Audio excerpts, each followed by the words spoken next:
भारत देशाची जनगणना ही जवळपास तब्बल 15 वर्षानंतर सध्या होत आहे. त्यामुळं आपण आपली मराठी ओळख ठेवणं सध्या काळाची गरज आहे. कारण मराठीचे मारेकरी मराठी लोकच आहेत, हे सिद्ध होते. त्यामुळं लक्षात घ्या, जेव्हा जनगणना करणारी लोक तुमच्या घरी येतील त्यावेळी तुम्हाला येत असणाऱ्या भाषा ह्या रकान्यामध्ये केवळ मराठी इतकंच लिहावं. इतर भाषा जसं की हिंदी असेल, इंग्रजी असेल हे लिहिणं टाळावं.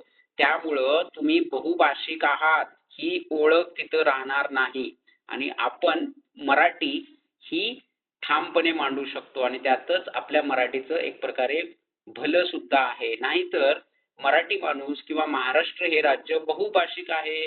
त्यामुळे उद्या मराठी आपल्याला दिसणार सुद्धा नाही कुठं. त्यामुळे सर्वांनीही काळजी घ्या आणि आपल्या सर्व मित्रपरिवारामध्ये आपल्या सर्व समाज माध्यमामध्ये हा संदेश फिरवा, जेणेकरून आपल्या माय मराठीचं भलं होईल. तुर्तास इतकंच. जय महाराष्ट्र.